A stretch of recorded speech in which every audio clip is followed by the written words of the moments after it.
नारद जी ने भगवान को शाप दे दिया और जब माया का प्रभाव कम हुआ तो नारद जी बड़े दुखी हो गए और नारद जी ने कहा वृथा होहु मम श्राप कृपाला। भगवान ने उत्तर दिया मम इच्छा कह दीन दयाला। तो कह मुनि पाप मिटे की मिमोरी, मेरे पाप कैसे मिटेंगे?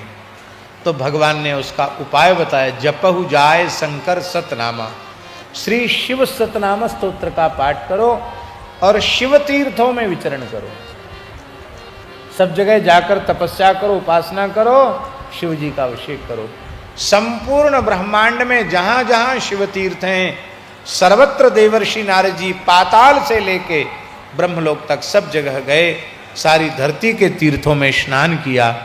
और महाराज जी वर्णन करते हैं कि श्री नारद जी विचचार महिम शिव तीर्थान्यभीक्षण सा, अभीक्षण सा शब्द है, इसका मतलब बारंबार गए, जाने कितनी शिव यात्राएं की उन्होंने, कोई गणना नहीं है। और जब काशी में नारद जी पधारे तो काशी है, 3 लोक से न्यारी है काशी, त्रिशूल के ऊपर विराजमान है भगवान भूतभावन विश्वनाथ की नगरी काशी। काशीं प्राप्याथ समुनि सर्वो परिविराजितां शिव प्रियां शंभु सुख प्रदां शंभु स्वरूपिणी। कितनी बढ़िया बात लिखी है काशी के लिए। सर्वोपरि विराजमान काशी में जब श्री देवर्षि नारद जी पहुंचे तो उन्हें बहुत आह्लाद हुआ, बहुत प्रसन्नता हुई। काशी का एक विशेषण है शिव प्रियाम, शिवजी को काशी बहुत प्रिय है। स्कंद पुराण का जो काशी महात्म्य है उसमें लिखा है कि एक बार एक राजा ने, देवोदास ने शंकर जी की काशी शंकर जी से मांग ली थी, तो शंकर जी को अपने पूरे परिकर के सहित काशी छोड़ के जाना पड़ा। तो उस समय शंकर जी काशी के लिए रोते हैं, वियोग है शंकर जी को काशी का, एक एक करके भेजते हैं, भैया काशी में कैसी भी करके हम फिर से काशी में बसाओ हमको।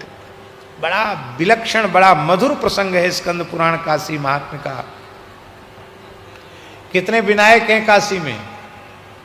अरे अष्ट तो हैं, 64 विनायक हैं वहां, 64 विनायक हैं, 64 गणेश जी गए हैं वहां, और जो वहां जाता वहीं रम के रहे। चंडी गई वहीं रह गई, दुर्गा गई वहीं रह गई, शंकर जी जिसको भेजते हैं वो वहीं रम जाते हैं। अंत में भगवान शिव पधारे हैं। शिव प्रियाम, काशी भगवान शिव जी को अत्यंत प्रिय है। दूसरा विशेषण है काशी का शंभु सुख प्रदाम, शिव जी को सुख देने वाली है काशी। शंकर जी सबको सुख देते हैं, सबको, शिव माने कल्याण, आनंद, सुख, पर शंकर जी को आनंद देती है काशी, शंकर जी को सुख देने वाली काशी है। और तीसरा विशेषण तो ऐसा है महाराज जी, शंभु स्वरूपणीम, काशी साक्षात भगवान शिव का स्वरूप है। पुराणों में तो ये बात लिखी है। एक घटना हम आपको सुना रहे हैं।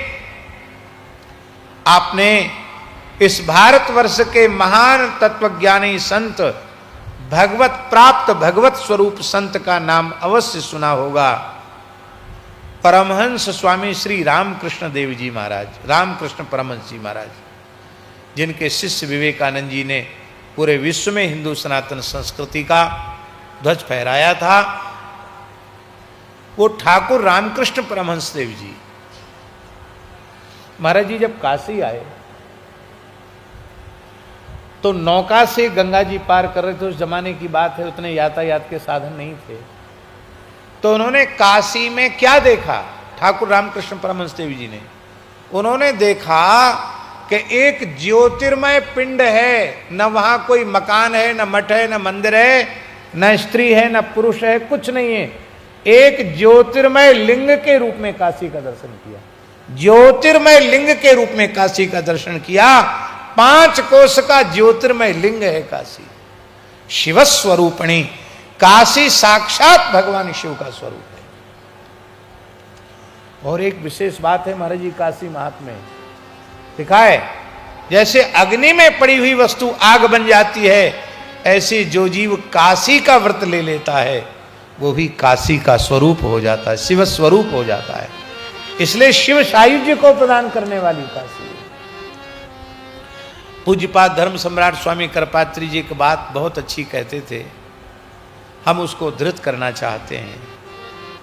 करपात्री जी कहते थे कि जन्म लेने में हम स्वतंत्र नहीं थे, स्वतंत्र होते तो हमारी जहां इच्छा होती वहां पैदा होते। आप महाराष्ट्र में पैदा हुए, हम कहीं पैदा हुए, ये कहीं पैदा हुए, कोई कहीं पैदा हुआ, कर्मानुसार ही सब लोग पैदा होते हैं। जन्म में परतंत्रता थी, पर भगवान ने हमें आत्म कल्याण का पूर्ण अवसर प्रदान किया है मानव शरीर दे करके, तो मरकर भी हम अपना परम कल्याण कर सकते हैं। जन्म में हम पराधीन थे, पर मृत्यु में हम पराधीन नहीं हैं। यदि कोई मनुष्य कोई साधन जिससे न बनता हो, पर मोक्ष चाहता हो कि बहुत भटक लिए संसार में, अब हमें बार बार न पैदा होना न मरना है, तो स्वामी करपात्री जी महाराज कहते काशी में जाकर पड़ जाए। स्कंद पुराणोक्त काशी महात्म्य महाराज जी लिखा है कि एक बड़ा पत्थर लेकर दोनों पैरों पर पटक लेना चाहिए, पैर तोड़ लेना चाहिए अपने, दोनों हाथ तोड़ ले और दोनों पैर तोड़ ले, तब काशी वास करे। इसका अर्थ आप सीधे सीधे मत लगा लेना कि कोई बड़ा पत्थर लेके आओ, हाथ तोड़ दो, दोनों पैर तोड़ दो, और फिर ना कुछ करने धरने लायक नहीं, तो कौन तुमको नहलाएगा धुलाएगा, कौन खिलाएगा। हमने जो अर्थानुसंधान किया हरि गुरु संतों की कृपा से, उसका भाव ये है भगवान व्यास के कहने का, पैर तोड़ने का मतलब है कहीं भी जाने आने की इच्छा समाप्त कर दो, और हाथ तोड़ने का मतलब है कि अपना अब कोई कर्तव्य शेष मत मानो, और सब हो गया, अब ना हमें कुछ करना है और ना अब हमें कहीं जाना है। ये पक्का निश्चय कर लो, काशी में पड़ जाओ। पक्की गारंटी है, लिखित गारंटी है कि आपको मोक्ष मिलेगा मिलेगा मिलेगा, इसमें संदेह नहीं है। और काशी में भी कई क्षेत्र हैं, विश्वेश्वर खंड अलग है, काशी खंड तो पूरे को ही कहते हैं, केदार खंड है, केशव खंड है। तो उसमें केदार खंड की तो स्वामी जी ऐसी महिमा है कि केदार खंड में कीट पतंग भी मरेगा तो सद्या मुक्ति होगी, और काशी खंड में मरने से भी मुक्ति होगी, पर भैरव यातना भोग कर मुक्ति होगी। पर केदार खंड में मरने से बिना भैरव यातना की मुक्ति हो जाएगी, तत्काल मुक्ति हो जाएगी, कोई साधन न हो तो मुक्ति हो जाएगी। एक महापुरुष ने हमसे पूछा कि काश्याम मरणान मुक्ति ही और ऋते ज्ञानान मुक्ति ही दोनों ही श्रुति वचन हैं, तो इनकी संगति कैसे बैठेगी? क्योंकि काश्याम मरणान मुक्ति ही यदि ये स्वीकार किया जाएगा तो फिर ऋते ज्ञानान मुक्ति अनर्थक हो जाएगा, ज्ञान की जरूरत ही नहीं, काशी मर गए मुक्त हो गए। और ऋते ज्ञानान मुक्ति को स्वीकार किया जाएगा तो काश्याम मरणान मुक्ति को अर्थवाद मानना पड़ेगा, जबकि यहां अर्थवाद नहीं है, यहां यथार्थवाद है।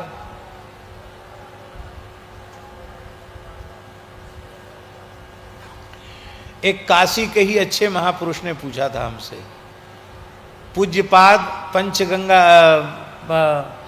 मणिकर्णिका घाट पर जो पूज्य सतुआ बाबा महाराज थे, परम पूज्य जगत गुरु विष्णु स्वामी आचार्य श्री स्वामी यमुना दास जी महाराज सतुआ बाबा, जिनके शिष्य इस समय श्री जगत गुरु संतोषाचार्य जी सतुआ बाबा इस समय पंचगंगा घाट में सतुआ बाबा मठ के आचार्य हैं। तो महाराज जी उन्होंने हमसे ये बात पूछी, बोले तुम तो पढ़ते रहते हो, पोथी पत्रा पलटते रहते हो, बताओ दोनों श्रुति वचन है, संगति कैसे होगी? तो हमने पहले तो उनसे कहा कि महाराज जी मैं तो बालक हूँ, आपके सामने आप ही बताइए। बोले नहीं नहीं, हम तो आपसे पूछ रहे हैं। हमने कहा दोनों ठीक हैं, क्योंकि दोनों श्रुति वचन हैं तो दोनों ठीक हैं, इसलिए संगति कैसे होगी? हमने कहा संगति हो जाएगी। भगवान शंकर काशी में राम तारक का उपदेश करते हैं, तो भगवान शिव के जैसा उपदेष्टा उपदेश करेगा राम नाम का, तो तत्काल ज्ञानोत्पत्ति हो जाएगी और मोक्ष हो जाएगा, तो ऋते ज्ञानानंद मुक्ति सही हो जाएगा। पर वो काश्यामरण मुक्ति कैसे होगा? वो तो ज्ञान से मुक्ति हो रही है, माने ये सुविधा काशी में ही प्राप्त है, दूसरी जगह प्राप्त नहीं, इसलिए काश्यामरण मुक्ति। तो बोले हाँ बात तो ठीक है, पर मैं कहने को तो कह गया, पर मुझे लगा कि हमने सही बोला कि नहीं बोला। तो हमने एक ग्रंथ देखा, बहुत विलक्षण ग्रंथ है सनातन धर्म का, उस ग्रंथ का नाम है वीर मित्रोदय। भारत सरकार ने लाल बहादुर संस्कृत व्यापीठ से उसको प्रकाशित करवाया, मूल संस्कृत का है, महाभारत के जैसा विशाल का ग्रंथ है, 1 लाख से ऊपर श्लोक है उसमें,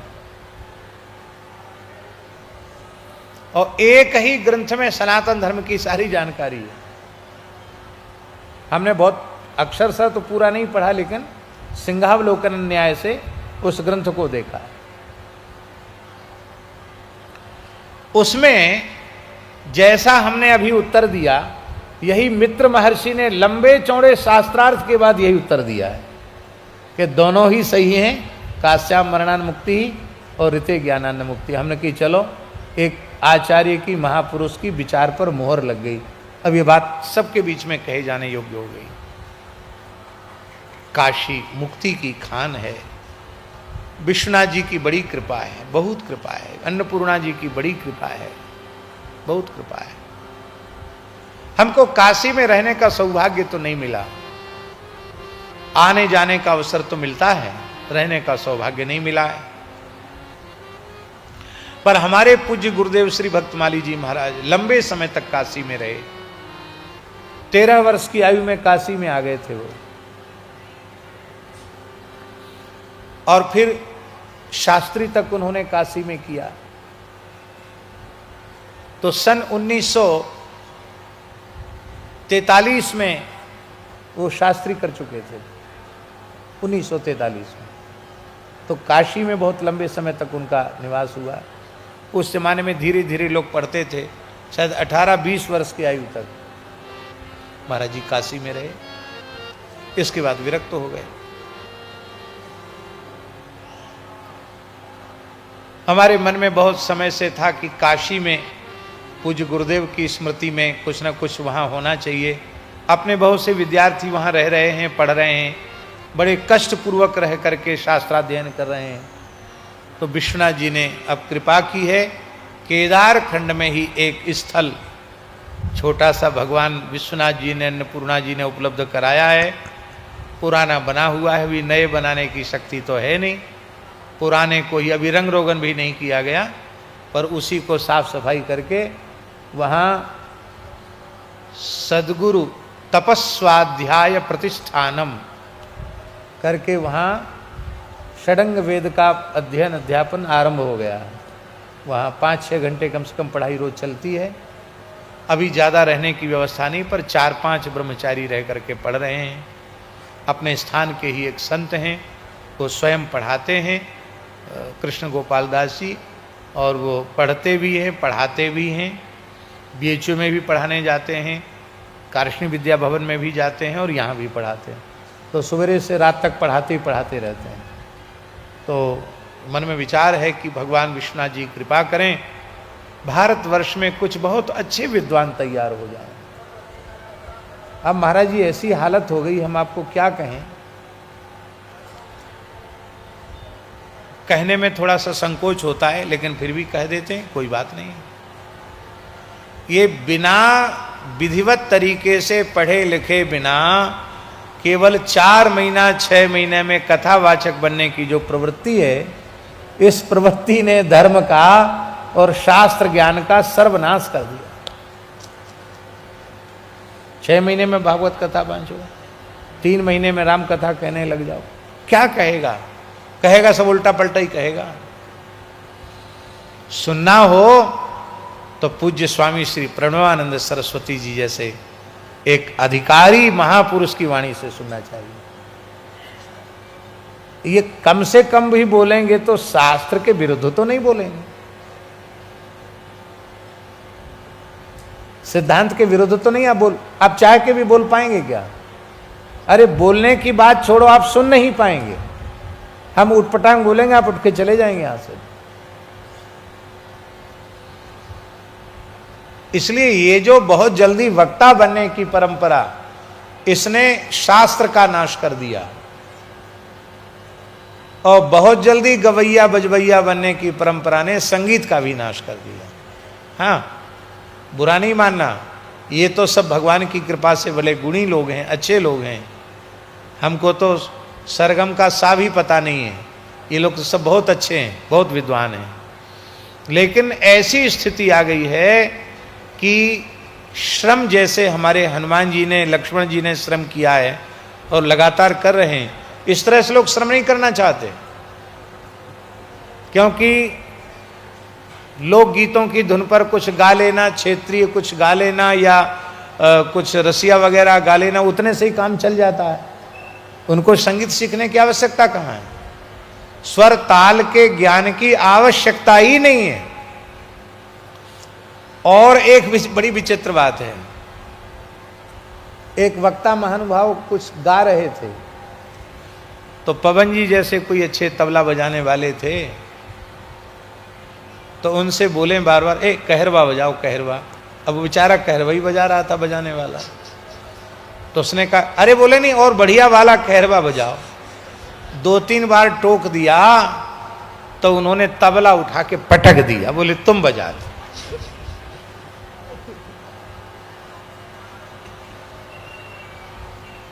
कहीं से सुन लिया कल्याण, यमन कल्याण, कहीं से सुन लिया कि शुद्ध सारंग, सारंग वृंदावनी सारंग, गौरी केदारा, ऐसे सुन लिया। गाओ केदारा गाओ गाओ। उनको खुद ही पता नहीं केदारा है क्या चीज। अब गाने वाला अच्छा है, साथ में संगीत वाला बढ़िया है, उसको तो ध्यान है कि वो जो अमुक फिल्म में गाया था, दर्शन दो घनश्याम, बस उतना ही केदारा है, इसके बाद तो कोई केदारा है ही नहीं, उसको तो उतना ही पता है। तो ये जो प्रवृत्ति है, ये हम इसलिए नहीं कह रहे, हम इसलिए कह रहे हैं कि विधिवत शास्त्र का अधिगम करना चाहिए। देखिए, पुराण वाचन सबसे कठिन काम है। इसलिए सबसे कठिन काम है क्योंकि भगवान कृष्ण द्वैपायन व्यास की वाणी है। ये अगाध ज्ञान है भगवान व्यास का, कौन उसका वर्णन कर सकता है? क्या नहीं है पुराण में? सब कुछ है। इसलिए षडंग वेदों का विद्वान होगा, वही पुराण के संबंध में गुरु कृपा से, व्यास भगवान की कृपा से कुछ कह सकता, पूरा कोई नहीं कह सकता। हाँ। अल्पश्रुत स्वामी जी किसको कहा गया? व्यास जी के अनुसार। न्याय व्याकरण वेदांत आदि बार बार पढ़ लिया हो, पर यदि इतिहास पुराण का अध्ययन नहीं किया है तो वह अल्पश्रुत है। ये भगवान व्यास महाभारत में कह रहे हैं। इतिहास पुराणाभ्याम वेदार्थम समुपवृंहेत विभेत्यल्पश्रुताद् वेदो माम अयम प्रहृष्यति। महाभारत के टीकाकार लिख रहे हैं, संस्कृत टीकाकार वे लिख रहे हैं कि अल्पश्रुतो कहा, बोलो इतिहास पुराणाभिज्ञ, जो इतिहास पुराण का जिसको ज्ञान नहीं है वो अल्पश्रुत है। ऐसे अल्पश्रुत व्यक्ति से वेद भगवान डरते हैं, ये मेरा सर्वनाश कर देगा। तो महाराज जी, भगवान शिव की जो पूरी है वो शंभु स्वरूपणी है, साक्षात शिव स्वरूपणी है। श्री रामकृष्ण परमहंस देव जी ने ज्योतिर्लिंग के रूप में पूरी काशी का दर्शन किया, और जब वे नौका से पार, नौका वाला कह रहा है स्वामी जी कि आप उतरिए, उन्होंने कहा कि मैं शिवजी पर पैर कैसे रखूं? समाधि लग गई उनकी। तब कहते हैं कि गंगा जी के घाट पर सिर के बल उतरे, वो पैर नहीं रखा उन्होंने, बोले यहां मस्तक रख के उतरेंगे। ये साक्षात ज्योतिर्लिंग है काशी। दृष्ट्वा काशीम कृतार्थो भूत काशीनाथम ददर्शः। काशी का दर्शन करके नारजी कृतार्थ हो गए, काशी विश्वनाथ जी का दर्शन किया। बोलो काशी विश्वनाथ भगवान की जय। और आनर्च परम प्रीत्या परमानंद संयुता, परमानंद से युक्त होकर के भगवान शिव का विधिवत अर्चन किया। वहां कुछ काल काशी में निवास करके श्री नारद जी ब्रह्मलोक पहुंच गए और ब्रह्मलोक में जाकर उन्होंने विधिवत श्री ब्रह्मा जी को प्रणाम किया और पप्रच्छ शिवसत तत्वम शिव संयुक्त मानसः, उनके अंतःकरण पर भगवान शिव ही छाए हुए थे। ऐसे देवर्षि नारद जी ने शिव तत्व के संबंध में ब्रह्मा जी से पूछा। यहीं से मूल आरंभ है शिव पुराण। वैसे जो कहा जा चुका वो भी शिव पुराण है, लेकिन यहां से ब्रह्मा जी नारद जी के संवाद के रूप में शिव पुराण का विधिवत आरंभ हो रहा है। नारद जी ने कहा कि भगवान, तत्प्रसादान मया सर्वम विष्णुर महात्म्यमुत्तमम। आपकी कृपा से भगवान नारायण के महात्म्य का मुझे बोध हो गया। आपने मुझे कृपा करके चतुश्लोकी भागवत का बोध कराया। अहमेवासमेवाग्रे नान्यत्यत सतत परम पश्चात हम यदे तच्च यो शिष्येत सोस्मे हम इत्यादि क्रम से आपने हमको समझाया। तो मैंने विष्णु तत्व को तो जान लिया, मैंने भक्ति मार्ग का भी अनुभव किया है, ज्ञान मार्ग का भी अनुभव किया है, अत्यंत कठिन तपो मार्ग का भी अनुभव किया है, दान मार्ग पर चलकर भी देखा है और तीर्थ मार्ग का भी अनुसरण किया है। किंतु यह सब करने के बाद भी अभी मैं यथार्थ रूप में यह नहीं समझ पाया कि वस्तुतः शिवजी हैं क्या, शिवजी हैं कौन, शिव तत्व क्या है। न ज्ञातम शिव तत्वंच पूजा विधिमत क्रमात् चरित्रम विविधम तस्य निवेदय मम प्रभो। हे भगवान, मैंने शिव तत्व को नहीं जाना है, इसलिए उनके पूजन की विधि से लेकर उनके मंगलमय चरित्र को, उनके तात्विक स्वरूप को आप कृपा करके हमें समझावें। भगवान शिव निर्गुण हैं और भगवान शिव सगुण हैं। प्रकृति के गुण शिव जी में नहीं हैं, इसलिए वे निर्गुण हैं, और भक्त वात्सल्यादि दिव्य गुण उनमें हैं, इसलिए वे सगुण हैं।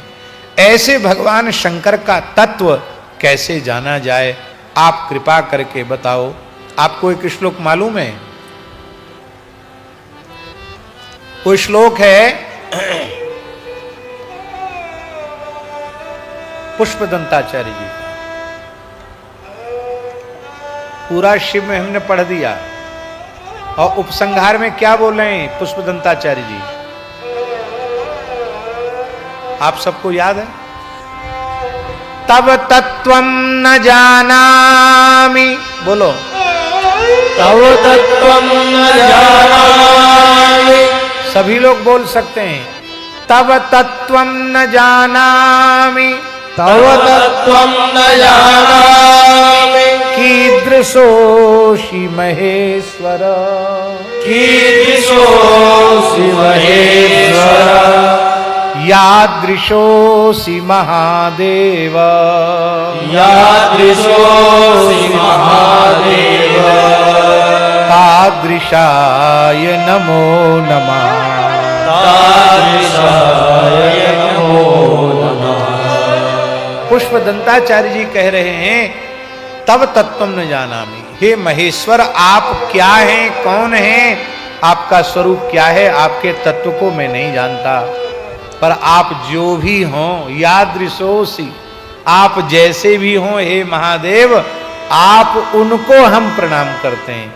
हम नहीं जानते पर आप तो सब कुछ जानते हैं। आप सर्वज्ञ हैं, मैं अल्पज्ञ हूं। इस प्रकार से श्री नारद जी ने पूछा कि भगवान, कि भगवान अपने भक्तों को कैसा फल देते हैं। वे भगवान शिव आशुतोष हैं, परम दयालु हैं, भक्तों के दुख कष्ट को देख नहीं पाते हैं।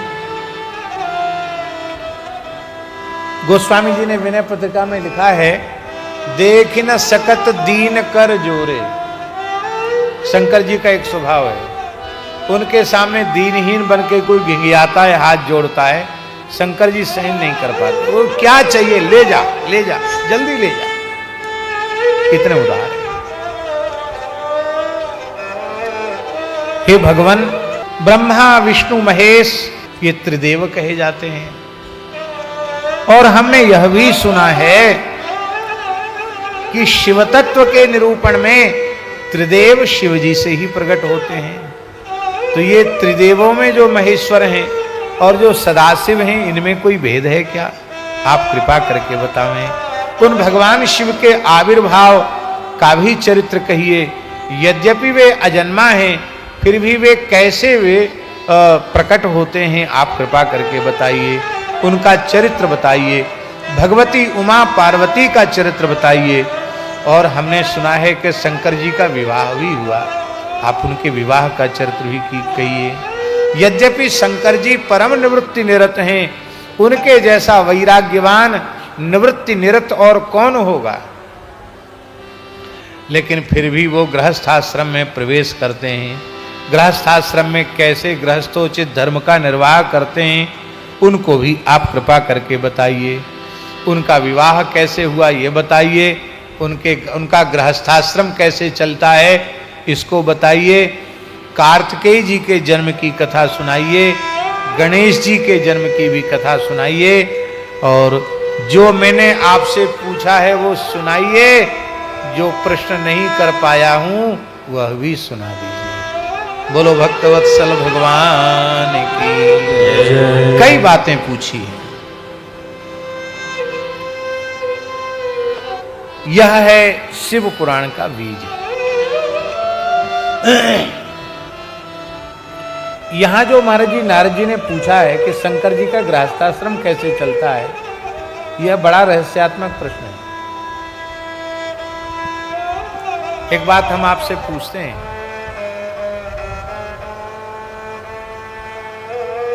कि घर में अन्नपूर्णा बैठी हो और पतिदेव भिक्षा मांगे तो झगड़ा होगा कि नहीं होगा? अनंतानंत ब्रह्मांडों का पोषण करने वाली अन्नपूर्णा बैठी है और शंकर जी को भीख मांग भव खाएं। शंकर जी अपना खप्पर लेकर के अलख निरंजन कह के ऋषियों के यहाँ आश्रम में जाकर के प्रसाद मांग लेते हैं। तो झगड़ा होना चाहिए कि मैं अन्नपूर्णा हूँ, किसी को भूखा सोने नहीं देती, और आप हमारी नाक कटवाने पर तुले हैं, आप भिक्षा मांग रहे हैं, ये अच्छी बात नहीं है। झगड़ा नहीं होता।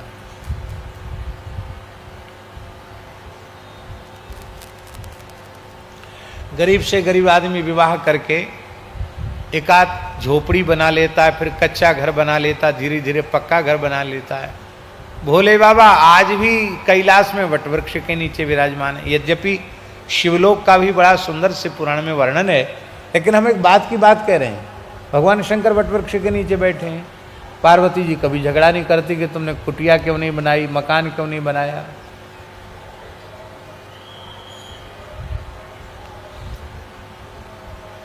गणेश जी और कार्तिकेय जी, ये दो पुत्र हैं उनके। कार्तिकेय बड़े हैं, गणेश जी छोटे हैं। इसी शिव पुराण में कथा है स्वामी जी, गणेश जी का विवाह हो गया और विश्वकर्मा की पुत्री रिद्धि सिद्धि से उनको दो पुत्र भी हो गए। शुभ लाभ क्षेम लाभ ये पुत्र भी हो गए उनके। और कार्तिकेय जी पृथ्वी की परिक्रमा करके आए, क्यों जो परिक्रमा करके आएगा वही विवाह उसका पहले होगा। और गणेश जी ने पहली शिव पार्वती की प्रदक्षिणा कर ली। बोले धरती से बड़ी माता पार्वती हैं, आकाश से बड़े भगवान शिव हैं, हमने तो पूरे ब्रह्मांड की प्रदक्षिणा कर ली, आपके तो रोम रोम में ब्रह्मांड हैं। ये बात शास्त्रों में लिखी है, झूठी हो तो आप मत मानो। सत्य हो तो हमारी बात स्वीकार करो। शंकर जी प्रसन्न हो गए, पार्वती जी बोले बिल्कुल ठीक है। गणेश जी का ब्याह पहले हो गया। कार्तिकेय जी लौट रहे थे, बोले कहाँ जा रहे हो? नारद जी से पूछा। बोले जा कहाँ रहे हैं? लड़ुआ खा के आ रहे हैं। अब जा रहे हैं ब्रह्मलोक। कहाँ से लड़ुआ खा के आए? बोले आपके भतीजों का जन्म हुआ है, उनके जन्मोत्सव के लड़ुआ हैं। लड़ुआ समझते हैं ना, लड्डू मोदक। हमारे भाई के लड़के कौन? गणेश जी के ब्याह हो गया, बच्चे भी हो गए, 2 बालक हो गए। अरे 2 ब्याह हो गए, 2 बालक भी हो गए, और हम अब तक धरती की परिक्रमा ही करते रह गए। पिताजी को इतना भी धैर्य नहीं हुआ, नाराज हो गए कार्तिकेय जी। महाराज जी श्रीशैलम में चले गए कार्तिकेय जी, क्रौंच पर्वत है वहां चले गए। पार्वती जी बोली शंकर जी से कि हमको तो वियोग बहुत सता रहा है पुत्र कार्तिकेय का, चलो। तब भगवान शिव हम मल्लिकार्जुन के रूप में प्रकट हुए। तो पहले मल्लिकार्जुन जहां जगह वहां कार्तिकेय जी नाराज थे तो और आगे चले गए। तब पार्वती जी ने कहा भैया ऐसा मत करो, माता पिता से ज्यादा देर तक रूठ कर नहीं रहना चाहिए। तब श्री कार्तिकेय जी पूर्णिमा और अमावस्या को मल्लिकार्जुन का दर्शन करने आते हैं। शिव पुराण में लिखा हुआ। तो इस प्रकार की स्थिति है। भगवती का वाहन सिंह है तो शंकर जी का वाहन नंदी है। कार्तिकेय जी का वाहन मयूर है तो गणेश जी का वाहन मूषक है। सब विषम है, परिवार में भी विषमता, वाहनों में भी विषमता, स्वरूप और स्वभाव में भी विषमता। इतनी विषमताओं के बाद भी शंकर जी के गृहस्थाश्रम के जैसा सुखी गृहस्थाश्रम किसी का नहीं। आप लोग कहेंगे रहस्य क्या है? इतनी प्रतिकूलता में सब आनंद में है, क्या कारण है? इसका कारण एक ही है, सब भजन और सत्संग में लगे हैं। किसी को लड़ाई झगड़ा की फुर्सत कहाँ है? शंकर जी कहते हैं, पार्वती जी सुनती हैं, सब भजन करते हैं, सब सत्संग करते हैं। जो भजन सत्संग से विमुख हैं उनको सब प्रकार की अनुकूलता हो तो भी उनका क्लेश कलह मिटेगा नहीं, और सब प्रकार की प्रतिकूलता हो पर जीवन में नाम का आश्रय है, कथा कीर्तन का सत्संग का आश्रय है, तो चाहे जितनी प्रतिकूलताएं हों वे आपको प्रभावित नहीं करेंगी।